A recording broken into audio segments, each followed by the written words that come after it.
Halo semua, selamat datang di Sasena Explore bersama saya Sasena tentunya. Apa kabar? Semoga kabar kita semua senantiasa selalu dalam keadaan baik dan selalu dalam keadaan sehat walafiat. Oke, masih seputar kasus Vina Cirebon. Untuk melengkapi video saya yang kemarin ya, tentang kesimpulan kasus Vina ini seperti apa, mari kita saksikan wawancara dari Kompas TV ya bersama Bang Theo Reza dengan Bang Edwin Partogi Pasaribu selaku pengacara dari Saka Tatal berkaitan dengan chatting Vina ke temannya Widi di jam 10.14 yang intinya mengatakan ajakan untuk bergabung kalau mau akan dijemput. Untuk lebih lengkapnya, yuk kita simak bersama. Nah, ini boleh dijelasin nggak sih Bang, soal bukti ekstraksi ini kenapa kok bisa di tangan Bang Edwin dan kenapa baru terungkap nih?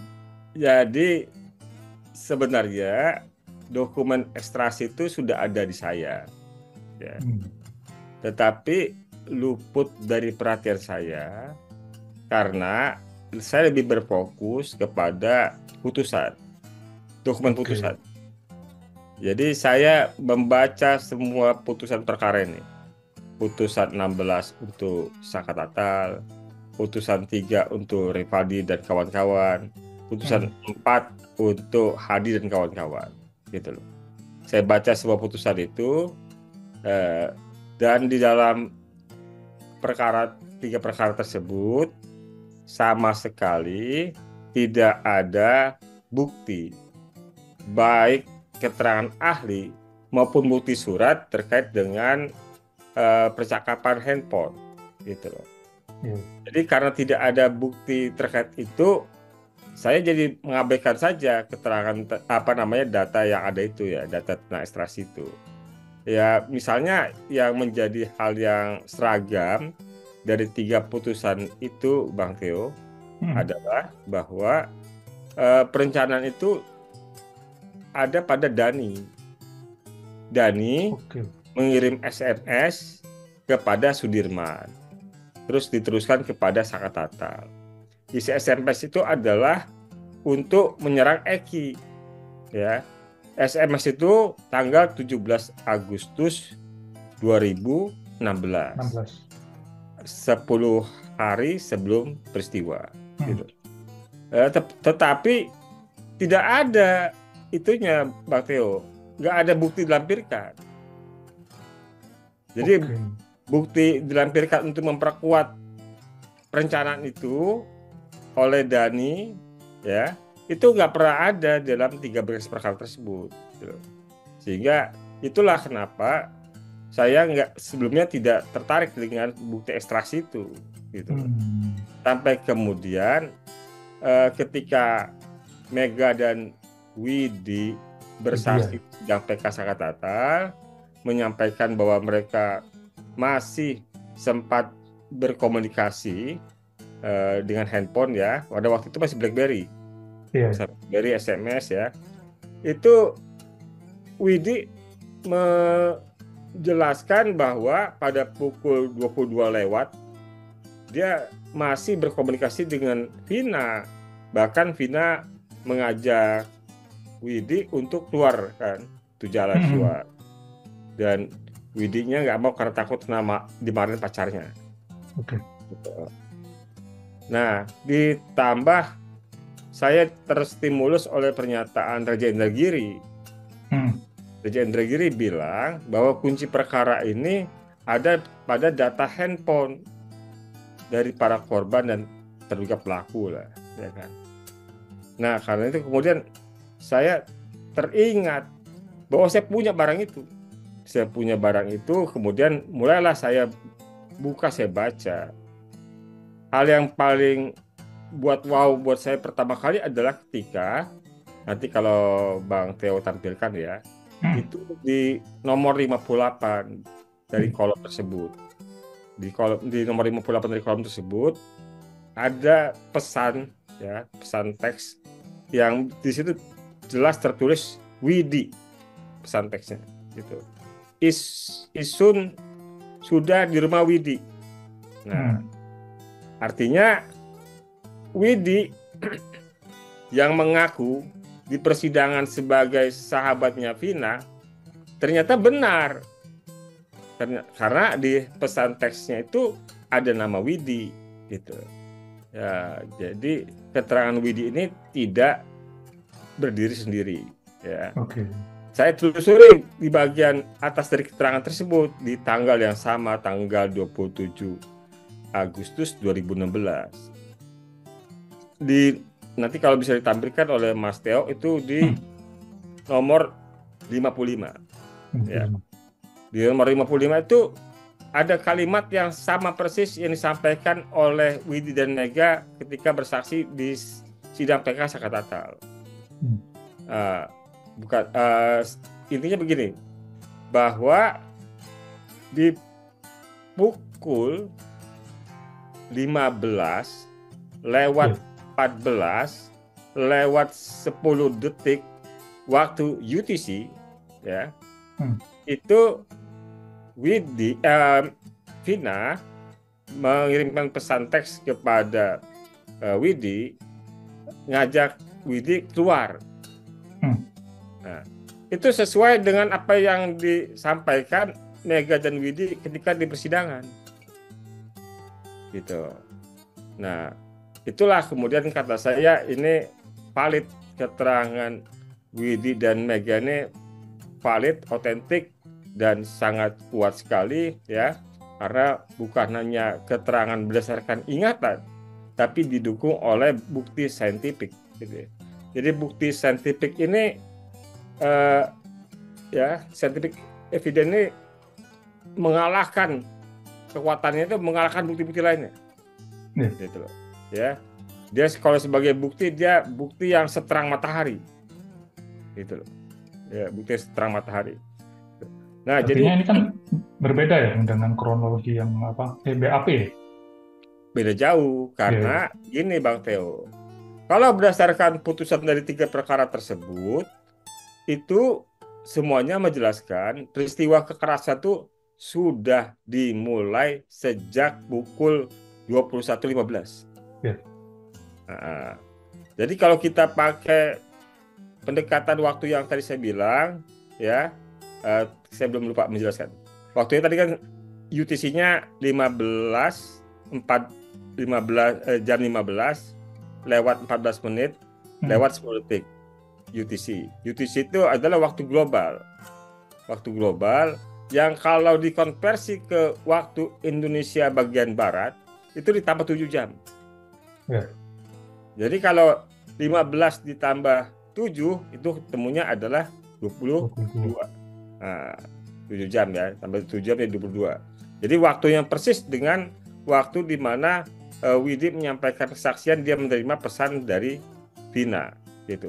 Jadi pukul 22 lewat 14 10 detik WIB. Nah, tadi kita kembali lagi yang dari Mas Theo sampai pertanyaan apa yang terakhir ya? BAP. Oh, BAP. Berbeda ya. Oke, berbeda BAP.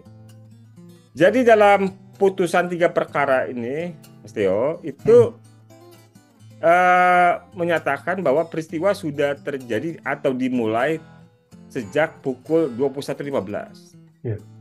21.15 itu motor Eki yang membonceng Vina di Uber oleh motor lainnya, ya kan? Sampai kemudian dipukul di flyover Talun pakai kayu, kemudian dibawa ke lahan kosong belakang showroom, dianiaya, dibunuh, si Eki diperkosa Vinanya, dibawa lagi ke flyover Talun, diletakkan seolah kecelakaan. Gitu loh. Rangkaian peristiwa kekerasannya berlangsung sejak 21.15. Sejak pukul 21.15. Sementara pukul 22 lewat 14 Vina masih hidup. Nah, begitu.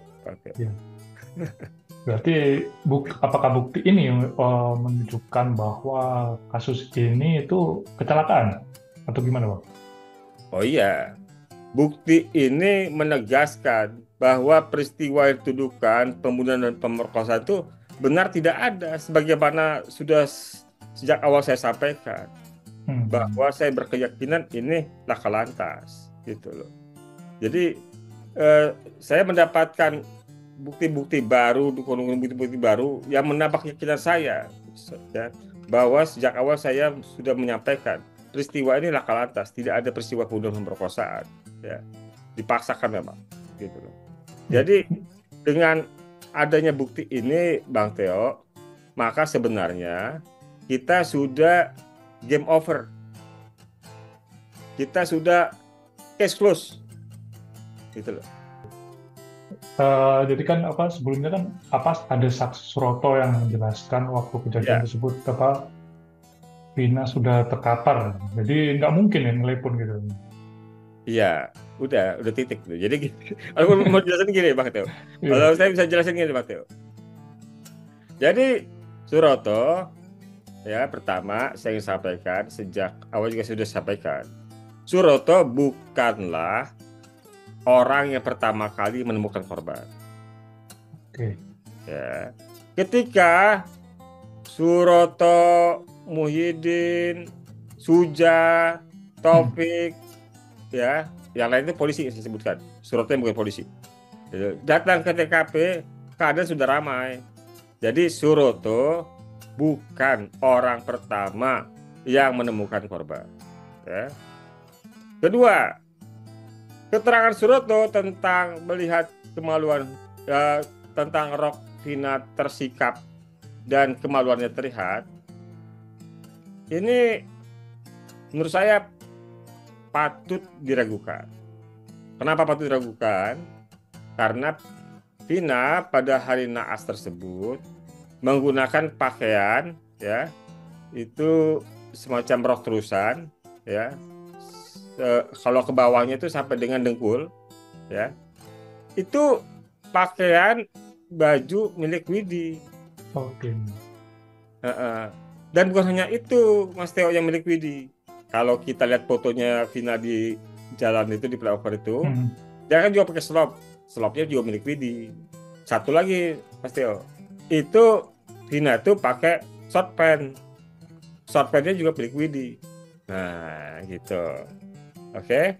Dan kata Mega dan Widi, pada hari itu Vina sedang haid, ya. Karena datang ke rumah Widi pada siangnya itu kan minjem uang 50.000 untuk beli pembalut dan mie, ya, gitu, instan, gitu loh. Nah, keterangan tentang short pant ini juga cocok dengan keterangan dokter di IGD Rumah Sakit Gunung Jati yang menangani Vina, gitu loh. Jadi keterangannya sama soal celana, tapi soal jenis celananya yang berbeda, tapi substansi celananya sama.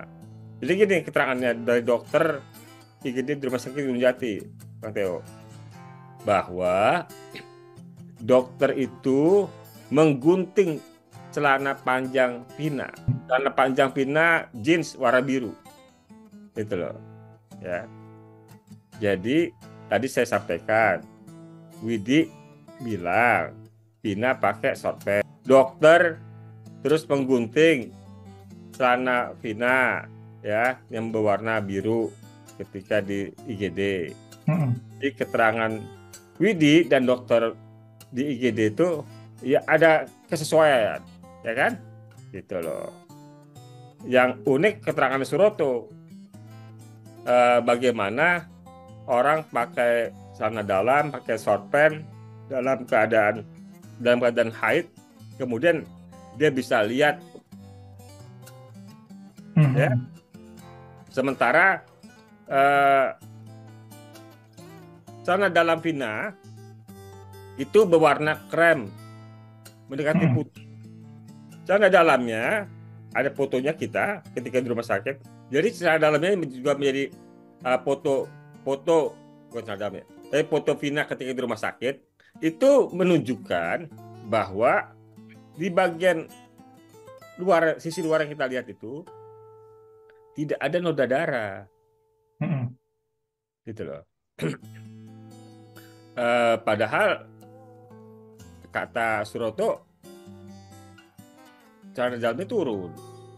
Yeah. Sementara dia lagi haid. Tapi ketika kita lihat di foto itu bersih. gitu loh, nggak ada nodanya, gitu loh. Jadi beberapa keterangan-keterangan ini membuat keterangan Suroto itu nggak punya pijakan yang kuat, begitu Pak Teo. Ya. Terus kan tadi bicara soal bukti lah Pak, bukti Ya. Ekstraksi chat dari HP Vina ya. Ya. Nah itu selain itu, apakah ada bukti lain nggak Pak yang bisa menguatkan ini kasus kecelakaan selain foto lagi terus chat lagi gitu Pak? Ya ada satu yang sejak awal juga saya ragukan keterangannya, yaitu keterangan penemuan sperma. Oke. Oleh dokter forensik. Saya meragukan otentisitas dari keterangan tersebut, gitu loh. Ya, saya sudah melihat kembali foto ekshumasinya, ya. Ketika ekshumasi itu memang ekshumasi ini adalah pembongkaran makam ya, untuk dilakukannya otopsi kepada jenazah. Ketika ekshumasi tersebut, memang ada kegiatan dokter yang melakukan pemeriksaan terhadap ya. Tetapi tidak ada keterangan yang menjelaskan penemuan sperma tersebut. Nah, ini perlakuan yang berbeda, di mana dalam foto ekshumasi tersebut juga dilampirkan pengambilan sampel dari perut, dari kulit luar, ya, kulit perut sisi kanan Vina, ya, kulit perut sisi kanan Vina, dan juga diambil sampel dari hati. Nah, sampel itu diperlakukannya harusnya itu dipoto, Bang Tio. Terhadap sampel itu harus dilakukan pemotretan di tempat ya. Kemudian juga bukannya pemotretan, tetapi terhadap sampel tersebut dimasukkan ke dalam wadah yang aman, ya, semacam toples lah, ya. Dan di luar bagian toples itu ditulis temuannya apa, gitu. Nah, ketika ekshumasi itu dilakukan, ya, tentang sperma itu nggak ada keterangan, Pak Tio. Nggak ada. Tetapi kok ketika laporan tentang ekshumasi itu diberikan kepada penyidik, kok kemudian muncul keterangan soal penemuan sperma, gitu loh, ya. Jadi apakah ini cocokologi apa gimana kan? Oke. Terus kan tadi Bapak bilang kalau ini berarti murni lah kecelakaan dan lain-lain. Maka apakah bisa dibilang ini ada rekayasa, Pak? Atau ya, mungkin pandangan Bapak lah, apa adakah rekayasa untuk menutupi apa yang sedang tutupi itu, Pak? Ya, bukan lagi bisa dibilang, sudah bisa disimpulkan. Oh. Sudah bisa disimpulkan sejak awal ada rekayasa. Ada rekayasa. Gampang saja untuk menyimpulkan itu. Jadi kalau kita mempelajari dokumen dari perkara ini, ya, proses penyidikannya, kemudian pengadilannya sampai putusannya, saya katakan kita akan menemukan 1001 kejanggalan. Ya, saya katakan bahwa tidak dibutuhkan kecerdasan untuk menemukan kejanggalan dari perkara ini. Itu, ya. Jadi orang yang belajar hukum, cukup mahasiswa hukum atau sarjana hukum S1, membaca putusan perkara dokumen ini, ya kan, akan dengan mudah menemukan 1001 kejanggalan. Tidak dibutuhkan kecerdasan untuk menemukan itu. Begitu, Bang Teo, ya. Bagaimana, Bang Teo? Dalam perkara pidana ada perkara yang tidak dimulai dengan penyelidikan.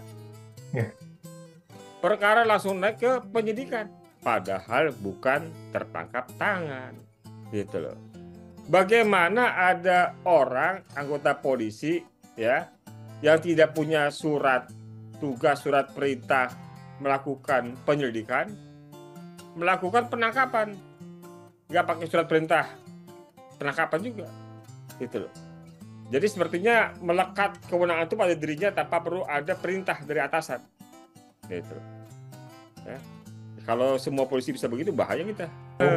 Mumpung nyinggung nih Pak, jadi kan kemarin kuasa hukumnya dari Pak Ibtu Rudiana, itu kan meragukan lah keterangan dari Mega dan Widi.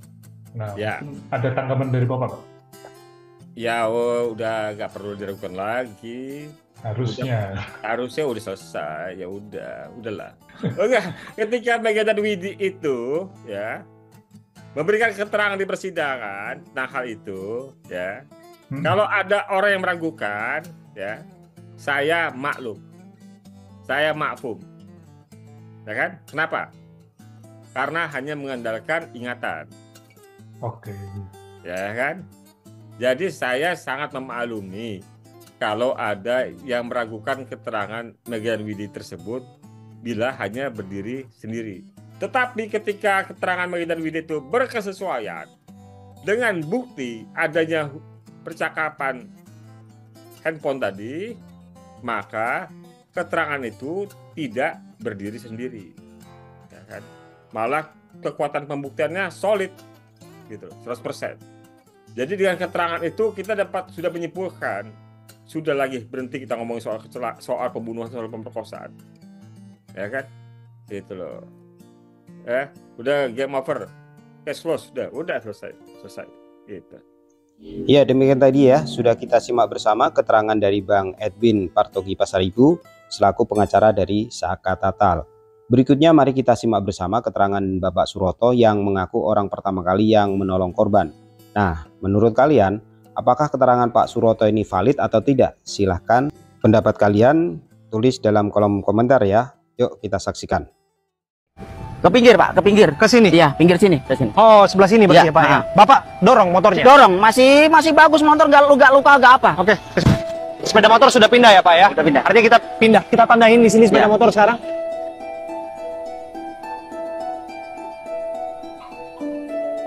Pertanyaan saya Pak, ketika Bapak pindahkan ke sini sepeda motornya Pak, keadaan sepeda motornya masih bagus atau ada rusak berat? Nggak ada yang rusak Pak, nggak ada yang rusak, masih bagus, masih layak pakai. Masih layak pakai? Iya betul. Bapak kan menggunakan sepeda motor juga ya Pak ya? Pengguna sepeda motor. Apakah ada kerusakan sebagai dampak benturan yang sangat keras terhadap motor itu? Tidak ada. Nggak ada karena habis kejadian malam jam 10 itu saya nemukan korban itu, paginya saya nyurvei Pak. Apa bener sih kecelakaan sampai kayak gitu, nabrak apa sih kayak gitu? Iya. Tapi nggak ada bekas deretan, bekas apa nggak ada. Nggak ada sama sekali. Nggak ada sama sekali. Cuman saya finishnya waktu itu ya kecelakaan Laka Lantas. Itu yang diinformasikan kepada Bapak? Iya. Dan Bapak juga sempat dimintai keterangan ya? Waktu nggak dimintain keterangan siapa-siapa enggak, cuman waktu di sidang di pengadilan aja waktu itu. Artinya apa yang Bapak sampaikan kepada saya hari ini? Iya betul, sama. Dalam sidang tertutup 2016 silam, betul. Juga Bapak sampaikan sesuai kayak gini, tidak dikurangin, tidak ada apa, sesuai kayak gini. Dan ini pertama kali di layar kaca Pak? Betul. Dan tak satu pun apa yang Bapak ucapkan ini kebohongan Pak? Kebohongan tidak ada, berani sumpah demi Allah, demi Rasulullah. Inilah yang saya tolong pertama. Korban-korban inilah. Sayalah yang nolong pertama. Berapa kali Bapak dihadirkan ke persidangan? 2 kali. 2 kali? Iya. Dihadirkan ke persidangan? Iya. Bapak sempat ikut rekonstruksi juga? Tidak ikut. Ikut rekonstruksi pas 2 hari atau 3 hari dari Polresta Kota datang ke Polsek Talun, saya dipanggil lagi. Oke. Pak Mandor, ayo ikut lagi. Kemana Om? Ikut. Karena pelakunya udah ketangkep, bilang gitu ya. Bawalah ke SMP mana? 11. SMP 11 dibawa ke kebun-kebun di belakang showroom gitu. Oke, itu yang Bapak dengar ya? Saya dan ikut ke situ, Om. Bapak juga ikut menyaksikan? Ikut. Malah kemudian Bapak dengar penganiayaan, apa tanggapan Bapak? Ya kaget. Aduh, nyata bener apa yang saya pikirkan sendiri gitu, Pak. Ya, nalar Bapak waktu itu nggak mungkin. Iya, nggak mungkin karena saya bilang paginya nyari lagi nggak ada besi-besi yang terungat, yang apa kayak itu nggak ada Om. Masa cuma trotoar beton bisa sampai luka kayak gitu Om, sampai darah kayak gitu, sampai kayak aduh mengerikan sekali. Oke, demikian tadi ya keterangan Pak Suroto yang mengaku orang pertama kali yang menolong korban. Nah, berikut ini kita simak bersama vlog dari Virek Channel ya, yang bersumber dari Pak Adi, seorang musafir dari Kudus yang kebetulan ada di lokasi. Yuk kita saksikan. Jadi arah sana, Vina ini sama Eki ini lari ke atas, ke situ, tempat TKP-nya. Nanti kita lihat. Dan Pak Adi itu dikasih makan awalnya setelah Indomaret, ada pohon katanya di pohon itu, pohon mangga itu. Pak Adi menjelaskan, Mas, di situ tuh ada turunan, Mas. Turunan untuk orang lewat, Mas. Oke, yang dijelaskan Pak Adi ini turunan lewat. Orang lewat. Dan Pak Adi makan sebelum turunan itu bersandar di besi. 4-5 meter. Iya, Pak, betul, Pak. 4-5 meter berarti sekitar 1, 2, 3, 4, 5 sekitar di sini. Di sini Pak Adi lagi makan. Pak Adi lagi makan di sini. Di sini duduk, dia bersandar. Bersandar di besi ini duduk. Dan Pak Adi menghadap ke sini ke jalan, menghadap ke gudang yang memang kata Pak Adi pabrik. Yang dimaksud Pak Adi gudangnya itulah gudangnya. Pada saat 2016 itu baru jadi, memang benar. Saya sudah tanya ke orang gudangnya, memang betul. Dan Pak Adi lagi makan, dari sana terlihat dua sejoli sambil ketawa-ketawa berjalan lurus naik ke atas dengan kondisi yang seperti orang mabok bawa motornya. Seperti orang mabok bawa motornya naik ke sini. Dan standing di sini saya menemukan fakta bukti baru, teman-teman. Saya baru lihat bukan hanya baut yang bengkok, dan kita lihat bersama-sama. Kita lihat bersama-sama. Ini tiang saksi bisu pada saat 2016 yang lalu. Dan saya menemukan di sini tiangnya bengkok, teman-teman. Tiang ini bengkok. Ini tiang jelas bengkok. Kena benturan. Ini bengkok. Bengkok ini, teman-teman. Kita bisa lihat dari kejauhan dulu. Nah, seperti ini bengkoknya tiang. Jadi selama ini kita perhatinya ke baut, padahal tiangnya udah bengkok. Tuh, mau diperiksa dari ujung sana ke ujung sana, tiang itu nggak ada yang bengkok, hanya tiang ini yang bengkok kena benturan. Kejadiannya di sini, Pak Adi ada di sana, dan Pak Ismail dari sana arah ke bawah, gitu. Pak Ismail dari sana arah ke bawah sama Purnomo anaknya ikut menyaksikan juga. Dan kalau menurut saya ini fix. Lalu itulah gudang yang dimaksud Pak Adi, gudang keramik Kali Tanjung. Kita balik lagi lihat, teman-teman. Kita lihat, teman-teman, cukup jelas ya, cukup jelas bautnya. Tiangnya juga sempat ngangkat ini, tiangnya sempat ngangkat karena benturannya mungkin lumayan kencang. Bapak bisa lihat nggak ini bengkok banget? Kelihatan, kelihatan kok. Ya kan? Tuh, jelas banget, sangat jelas banget. Kalau dilihat dari kondisi lokasinya sih harusnya kalau malam jam 10-an masih ramai ya, karena masih banyak rumah di situ guys. Bahkan ada Indomaret ya dekat ya. Harusnya sih kalau ada kekerasan atau penganiayaan ada orang yang melihat guys. Kalau ada orang yang bergerobak pasti ada orang yang melihat guys. Gak mungkin gak ada yang lihat karena kondisinya masih jam 10 ya, dan tempatnya juga agak ramai kayaknya ya. Nah, jadi menurut kalian gimana guys? Kesaksian siapa yang benar? Apakah Pak Suroto ataukah dari kesaksian tim Kang Deddy Mulyadi guys? Saya ingatnya waktu itu bapak ini tuh ada di seberang Pak. Tapi bener ada wajah ini. Bener. Walaupun susah ya, 8 tahun yang lalu mengingat susah ya. Tapi ada di seberang. Bener ada. Bapak nyamperin nggak waktu itu? Dia di lawan arah Pak, masih di lawan arah. Oke, berdiri, sok jelasin. Oke, Dia boncengan berdua, tapi nggak segemuk ini dulu kayaknya. Oh, kan ini nih kecelakaan nih, nabrak, ya kan, nabrak nih. Kan ininya di seberang, ya kan, seberang sini kan. Iya. Eki kan motornya arah sini kan, Iya. ya kan, ayah sini kan. Si bapak ini kan dari sini, naik motornya. Ini dari sini nih, ya kan. Berarti bapak motor itu ngelihat ke trotoar gitu, lihat ya. Nah, begitu. Oke, bapak terus lewat ngomong. Nah, ya kan. Ini masih di sini Eki. Bapak Iya. di seberang situ. Iya, Bapak nyebrang jalan. kan ada motor pengendara 2, terus saya ajak nyebrang, ngeliatin bareng. Di situ jadi orang 4 saya Pak. Oh, pengendaranya siapa? Ya nggak kenal saya. Nggak kenal. Oke. Oleh Bapak di stop.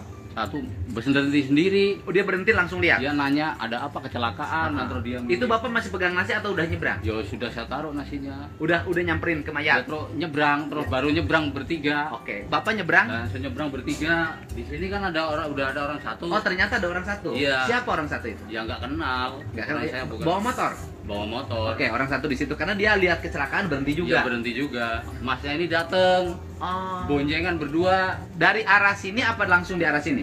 Dari arah berlawan, dari arah kota. Datangnya melawan arah, Iya. karena dari bengkel. Iya. Jadi nggak muter dulu. Enggak. Oh, bener ada Bener motor iya lawan arah. lawan arah. Yang bener nih. Iya Pak. Serius? Dari kemarin saya Jangan cerita nipu-nipu lawan- saya nih. Iya, Pak. Nanti aku dilaporin lagi pusing. Iya, Pak. Bener nih. Iya, dari kemarin kan saya udah cerita Iya. lawan arah. Nanti saya dilaporin lagi. Ada kesaksian palsu lagi. Ya biarin itu mah orang yang ngebohong Pak. Bohong. Iya, yang bohong siapa? Ya orang-orang itu karena kita ngelihat fakta apa Fakta, adanya. Pak. Ini kecelakaan. Ya, kecelakaan. Jadi yang laporin bohong apa bener? Ya bohong Pak itu. Oke. Nah, dia datang. Iya. Nah, terus apa yang dilakukan oleh dia ketika datang? Ya dia nggak ada yang berani megang, masih di situ aja nyebrang liatin itu. Oh, ini mah kan sudah berdiri di depan mayat Ya, kan? ada lagi yang datang jalan kaki. Ntar dulu. Ini berdiri di depan mayat. Iya. Masih belum diapa-apain. Belum, nggak ada yang berani nunggu polisi. Nggak ada yang berani. Terus yang jalan kaki siapa datang lagi? Nggak tahu saya. Oke, datang. Nah, terus kemudian setelah itu apa yang dilakukan? Ya saya yang itu tadi nyuruh yang orang lapor ke polisi. Oke, yang lapor ke polisi siapa? Yang lapor ke polisi itu saya sebelum Mas ini datang saya udah Nyuruh. ngomong, udah nyuruh. Yang orang. disuruh itu siapa? Ya orang bawa motor, pengendara. Yang bawa motor yang datang duluan apa belakangan? Yang belakangan. Pak, yang bawa motor tolong dong lapor polisi terdekat Oke. gitu. Setelah ini datang, berarti udah ngumpul tuh. Iya. Setelah itu datang siapa lagi? Datang ya orang jalan kaki satu. Setelah itu ada nggak yang datang pakai motor lagi? Yang datang pakai motor belum ada Pak. Perempuan? Saya nggak ingat kalau itu. Nggak ingat. Nggak ingat. Ya udah jangan dipaksa. Kalau perempuan? Kalau perempuan itu pas sudah rame-rame Pak. Setelah 8 orang berkumpul Ada polisi ini, datang. datanglah polisi sama Banpol. Nggak tahu saya. Namanya Pak Suroto. Ngertinya saya tuh 4 Nih orang. Mas aja sama dia. Pak Suroto ada perbedaan nih. Bedaan apa Pak? Kata Mas nggak ada celana melorot. Iya. Kata Suroto ada celana melorot. Memang nggak ada Pak. Saya siap dipertemukan sama Suroto. Ini. Waktu ngelihat pertama, perempuannya ada celana melorotnya nggak? Nggak ada. Benar. Benar. Jangan bohong nih. Benar. Benar. Ayo Pak Suroto kita bertemu, jangan memfitnah orang yang sudah meninggal, kasihan arwahnya di sana. Didoain. aja. Saya mendoakan semoga almarhumah diterima di sisi Allah Subhanahu wa taala. Nih, kita mendapat 2 informasi penting yang bisa menjadi bahan analisis kita bersama menuju ke arah kesimpulan yang tepat dari peristiwa ini. Yang pertama adalah kesaksian antara Adi, Ismail, Purnomo, dan Oki. Kesaksiannya mereka satu sama lain saling melengkapi, tidak saling bertabrakan. Artinya bahwa apa yang mereka sampaikan adalah peristiwa yang sebenarnya terjadi. Adapun mengenai perkiraan jam, itu hal yang bisa dimaklumi. Karena apa? Karena orang tidak bisa mungkin mengingat peristiwa 8 tahun yang lalu, mengingat jam berapa. Dan belum tentu juga pada waktu itu mereka melihat jam berapa. Dan pasti kalau jamnya adalah sifatnya perkiraan. Kemudian muncul juga transkrip pembicaraan via SMS antara Mega, Widya, dan Vina. Dan dari pembicaraan tersebut saya melihat ada kesesuaian antara saksi fakta yang disampaikan oleh mereka yang melihat langsung peristiwa kecelakaan dengan pembicaraan tersebut. Apa isinya? Isi dari pembicaraan tersebut adalah ajakan dari Tina mengajak Widi untuk sama-sama bermain malam mingguan dan Vina dalam keadaan gembira. Saya katakan sekali lagi adalah Vina dalam keadaan gembira. Kenapa Vina dalam keadaan gembira? Karena hubungannya kembali lagi nyambung dengan Eki.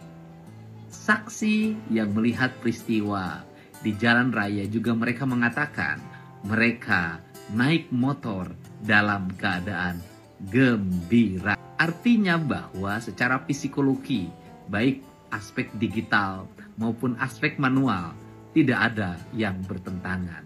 Kalau perbedaan waktu, saya katakan bisa dimaklumi karena peristiwanya terjadi 8 tahun yang lalu. Waktu yang tepat adalah waktu yang ada pada percakapan SMS. Semoga kasus ini semakin membawa terang kita semua dan semakin membuka jalan bagi terbebasnya terpidana sebanyak 7 orang yang masih mendekam di penjara dan dikabulkannya PK Sakatata. Kepada para pihak yang masih ingin menggiring kasus ini pada asumsi, pada halusinasi, pada imajinasi, hanya didasarkan kepentingannya sendiri, saya pikir Anda tidak akan bisa. Karena Anda kalau tidak bawa data, tidak bawa fakta, tidak mau turun ke dunia nyata, datang ke Bareskrim, datang ke pengadilan, semuanya tidak akan ada arti. Karena yang diperlukan oleh publik adalah bukan halu, tetapi nyata dan fakta.